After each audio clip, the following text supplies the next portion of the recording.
Buenas noches, nosotras la vamos a presentar sobre el tema alteraciones de la hemostasia.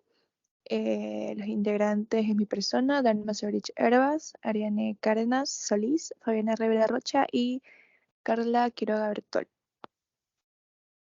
Bien, ¿qué es hemostasia? Se refiere a la detención del flujo sanguíneo. La hemostasia es normal cuando se hay un vaso sanguíneo para evitar la pérdida de sangre y la hemorragia. Y es anómala cuando provoca una coagulación sanguínea inapropiada o cuando es insuficiente para detener el flujo de sangre desde el compartimiento vascular, que estas se van a clasificar en dos categorías, que son las trombóticas y las hemorrágicas. Mecanismos de la hemostasia. Se puede dividir en tres etapas, que es la constricción vascular, formación del tapón plaquetario y la coagulación sanguínea. La constricción vascular es un espasmo vascular que produce vasoconstricción y reduce el flujo sanguíneo, que puede durar minutos o horas. Los reflejos nerviosos y el tromboxano A2, unas prostaglandinas liberadas por las plaquetas y otros mediadores como la serotonina contribuyen a la vasoconstricción. La formación del tapón plaquetario son las roturas pequeñas en la pared del vaso que suelen sellarse con un tapón plaquetario en lugar de un coágulo. Su producción es controlada por una proteína llamada trombopoyetina que causa proliferación y maduración de megacariocitos. Los gránulos o densos contienen ADP y ATP, calcio ionizado, histamina, serotonina y adrenalina, que estas contribuyen a la vasoconstricción. La formación del tapón plaquetario implica la activación, adhesión y agregación de plaquetas que son atraídas a la pared del vaso dañado, que de esta manera cambian de discos lisos a esferas con protuberancia, con lo que exponen los receptores de glucoproteína en la superficie. La agregación plaquetaria ocurre poco después de la adhesión. Un tampón plaquetario se estabiliza conforme se activa la vía de coagulación en la superficie plaquetaria y el fibrinógeno que se convierte en fibrina. En condiciones normales, las plaquetas evitan la adhesión al endotelio, pero interactúan con áreas lesionadas en la pared vascular y el colágeno expuesto más profundo. La formación defectuosa del tapón plaquetario causa una hemorragia en las personas con deficiencia plaquetaria o de FPW. Los fármacos que actúan como inhibidores del receptor GPT2B y 3A son el tirofiban, epifitavida y abscisiban, que estas se desarrollaron para tratar los síndromes coronarios agudos. La coagulación sanguínea es un proceso por pasos que promueve la conversión del fibrinógeno en fibrina. La activación de un factor de procoagulación o proenzima está diseñada para activar el siguiente efecto, que es el efecto cascada.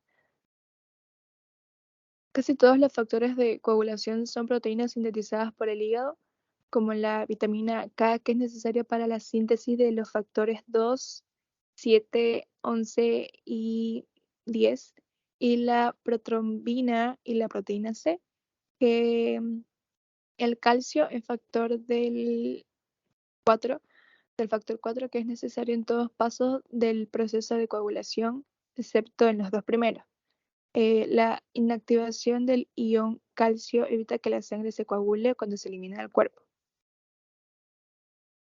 El proceso de coagulación se debe a la activación de lo que tradicionalmente se designa como las vías intrínseca y extrínseca, que forman el activador de protrombina. El sistema intrínseco se activa cuando la sangre entra en contacto con el colágeno en la pared del vaso lesionado y el sistema extrínseco se activa cuando la sangre se expone a extractos tisulares. El antígeno de la proteína C o antígeno PC es factor B de Leiden, se produce en el hígado y previene trombosis. Las mujeres con factor B de Leiden combinado con el efecto protrombótico del embarazo están en alto riesgo de tener resultados adversos de la gestación, como la tromboembolia venosa, preeclampsia, pérdida del feto y desprendimiento de la placenta, como se puede ver en la imagen. Los fármacos anticoagulantes son la warfarina y la heparina, que estos se utilizan para prevenir alteraciones trombólicas como la trombosis venosa profunda y la embolia pulmonar. Una retracción del coágulo en condiciones normales, el coágulo se retrae dentro de los 20 a 60 minutos que sigue su formación, lo que contribuye a la hemostasia al extraer el suero del coágulo y unir los bordes, del vaso roto. La retracción del coágulo requiere grandes cantidades de plaquetas y cuando no se lleva a cabo, esto va a indicar un recuento bajo de estas.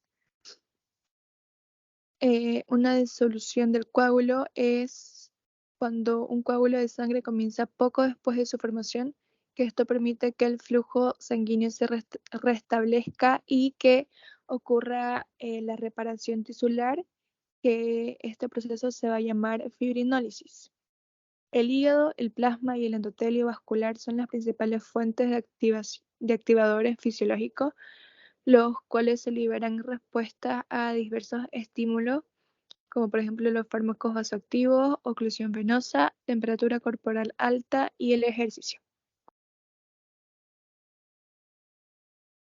Entonces, haciendo un resumen de la hemostasia, tenemos que se refiere a la detención del flujo de sangre que se divide en tres etapas. Vasoconstricción, que es la lesión de un vaso sanguíneo que hace que el músculo liso vascular se contraiga en la pared del vaso. Esto reduce de forma instantánea el flujo de sangre por la rotura del vaso. 2. Formación del tapón plaquetario. Segundo, después de la lesión del vaso, el factor de von Willebrand es liberado del endotelio, se une a los receptores plaquetarios y ocasiona la adhesión de las plaquetas a las fibras de colágeno expuestas. Como las plaquetas se adhieren a las fibras de colágeno en la pared vascular dañada, se activan y liberan adenosintrifosfato y tromboxano A2. Estas atraen plaquetas adicionales, lo que conduce a la agresión plaquetaria. Y tenemos el desarrollo de un coágulo de sangre como resultado del proceso de coagulación, coagulación sanguínea, que es un proceso complejo que comprende la activación secuencial de varios factores en la sangre. Tiene dos vías de coagulación. Uno, la vía extrínseca, que comienza la circulación y se inicia con la activación del factor circulante 12, y tiene la vía extrínseca. Entonces, el estado de hipercoagulabilidad, que constituye una forma exagerada de hemostasia que predispone a trombosis y oclusión de los vasos sanguíneos. Hay dos formas generales de estado de hipercoagulabilidad: aquellos que aumentan la función plaquetaria y los que aceleran la actividad del sistema de coagulación. Hipercoagulabilidad relacionada con el aumento en la función plaquetaria. La hipercoagulabilidad debido al aumento de la función plaquetaria produce adhesión de plaquetas, formación de coágulos plaquetarios e interrupción del flujo sanguíneo. En trombocitosis puede presentarse como un proceso reactivo secundario o como un proceso esencial primario. En su etiología y patogenia tenemos que la trombopoyetina es la hormona clave en la regulación de la diferenciación de megacariocitos y la formación plaquetaria, aunque varias citocinas también pueden tener cierta participación. La causa más frecuente de trombocitosis secundaria es un estado patológico que estimula la producción de trombopoyetina. La trombocitosis primaria o esencial es una alteración mieloproliferativa de las células madre hematopoyéticas. El tratamiento comprende La administración de fármacos que disminuyen las concentraciones de plaquetas en casos de alto riesgo. El ácido acetilsalicílico puede ser un tratamiento complementario muy eficaz en individuos con complicaciones trombóticas recurrentes. Hipercoagulabilidad relacionada con el aumento en la actividad de coagulación.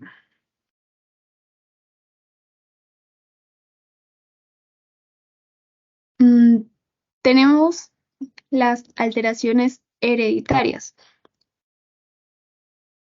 Una trombofilia hereditaria frecuente, el factor V de Leiden, causa resistencia a la proteína C activada.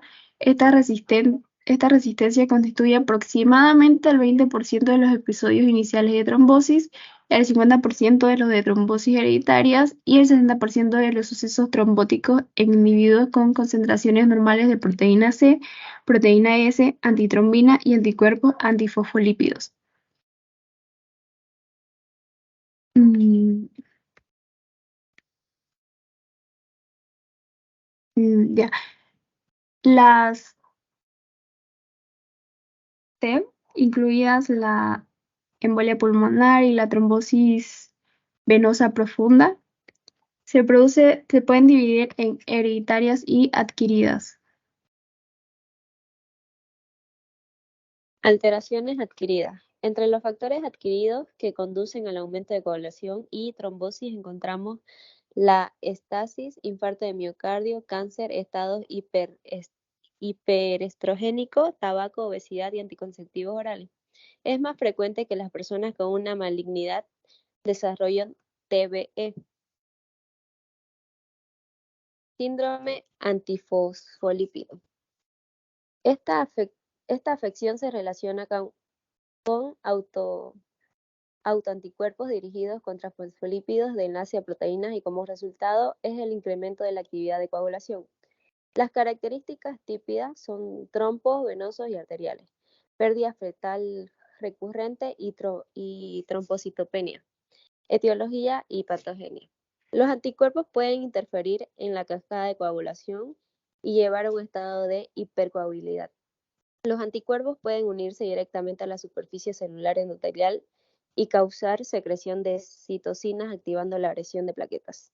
Los anticuerpos pueden dirigirse a una proteína sérica de enlace y fosfolípidos que actúan como anticoagulantes. Manifestaciones clínicas. Por lo general se caracteriza por trombos venosos y arteriales recurrentes, vegetaciones valvulares cardíacas relacionadas con la adhesión de trombos y trombocitopenia. Puede desarrollar embolia pulmonar, puede afectar al cerebro y causar ataques isquémicos transitorios o ictus. El tratamiento se centra en eliminar o reducir los factores que predisponen a trombosis. Se recomienda dejar de fumar, asesorarse contra el consumo de anticonceptivos que tengan estrógeno, anticoagulantes y supresión inmunitaria en los refractarios. Hemorragias relacionadas con alteraciones plaquetarias. Refleja una disminución de la cantidad de plaquetas secundarias a una menor producción, aumento en su destrucción o deterioro de su función. Se relaciona de manera frecuente con los vasos pequeños de las membranas mucosas y la piel. Trombocitopenia. La trombocitopenia es la disminución del número de plaquetas circulantes a una cifra menor de 150.000. Puede ocurrir en la anemia aplásica, leucemia, la radioterapia, algunos fármacos, VIH o el citomegalovirus. Trombocitopenia inducida por fármacos. El ácido acetilsalicílico, la atorvastatina y ciertos antibióticos que pueden inducir a trombocitopenia. Estos medicamentos inducen a una respuesta antígeno-anticuerpo y la formación de complejos inmunitarios que ocasionan en la destrucción de plaquetas. Trombocitopenia inducida por heparina. Se relaciona con el uso de este fármaco anticoagulante. El 10% de las personas tratadas con heparina manifiestan trombosis transitorias leve de 2 a 5 días después de empezar el uso del fármaco. Púrpura trombocitopenia inmunitaria. Causa la formación de anticuerpos plaquetarios y destrucción excesiva de plaquetas. Es una enfermedad autoinmunitaria en la que el sistema inmunitario destruye de forma directa las plaquetas o inhibe su formación. Púrpura trombocitopenia trombótica. Es una combinación de trombocitopenia, anemia hemolítica, insuficiencia renal, fiebre y anomalías nerviosas. Es una alteración rara que probablemente resulta de la introducción de sustancias de agresión plaquetaria a la circulación. Es causada por la deficiencia de ADAM-TS13 que degrada muchos multímeros. La agregación plaquetaria no supervisada causa oclusiones microvasculares que terminan en falla orgánica.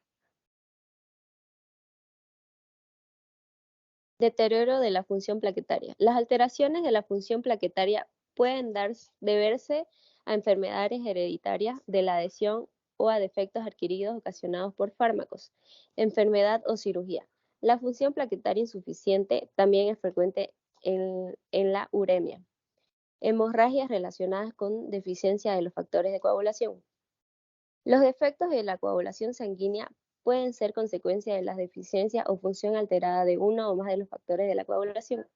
La deficiencia surge de una enfermedad hereditaria, síntesis defectuosa o incremento en el consumo de los factores de coagulación.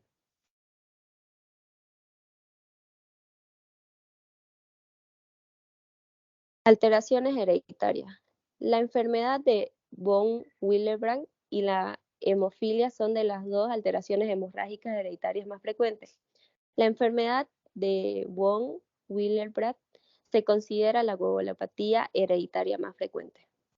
Enfermedades de von Willebrand es una alteración hemorrágica hereditaria que se caracteriza por una deficiencia.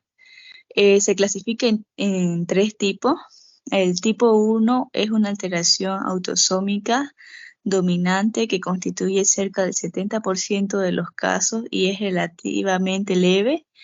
El tipo 2 también es una alteración autosómica dominante que explica cerca del 25%. El tipo 3 es una alteración autosómica recesiva más o menos rara. La hemofilia es una alteración recesiva ligada al cromosoma X que afecta sobre todo a los hombres. Aunque es hereditaria, no hay antecedentes familiares de la alteración en casi el 30% de los casos que son recién diagnosticados. De manera característica, la hemorragia tiene lugar en tejidos blandos, tubos digestivos, caderas, rodillas, codo y tobillo. El tratamiento, su prevención del tratamiento es importante en las personas con hemofilia, que debe ser evitada con ácido acetilsalicílico y otros AINES que afectan la función plaquetaria. Las alteraciones adquiridas. Los factores de coagulación 5, 7, 9, 10, 11 y 12, la protombina y el fibrinógeno se caracterizan en el hígado. En caso de hepatopatía, la síntesis de factores de coagulación se reduce, lo que puede producir hemorragia de los factores de coagulación que se sintetizan en el hígado y los factores 2, 7, 9, 10 y la protombina que requieren la presencia de vitamina K para realizar la actividad normal. Las hemorragias relacionadas con alteraciones vasculares. Las hemorragias por alteraciones vasculares a veces se denominan púrpura no trombocitopenia. Estas alteraciones pueden ser el resultado de paredes vasculares estructuralmente débiles o de daño de los vasos por inflamación o por respuestas inmunitarias. Entre alteraciones vasculares que producen hemorragia están la telangiectasia hemorrágica, que es una afección autosómica, la coagulación intravascular diseminada. La CIT es una paradoja en la secuencia hemostática y que se caracteriza por la coagulación generalizada y hemorragia en el comportamiento vascular. No es una enfermedad primaria, pero sin embargo se observa como una complicación de una amplia variedad de afección. La etiología y patogenia. La alteración puede iniciar con la activación de la vía intrínseca, la extrínseca o ambas. La activación por la vía extrínseca ocurre por la liberación de factores tisulares y se relaciona con complicaciones obstétricas, traumatismos, septicemias bacterianas y cáncer. El tratamiento, su objetivo es controlar las enfermedades primarias, que es restituir los componentes de la coagulación y evitar la activación posterior del mecanismo de coagulación. Las transfusiones de plasmas frescas congeladas, las plaquetas o crioprecipitado, que contiene fibrinógenos que pueden corregir las deficiencias del factor de coagulación. Eso sería todo.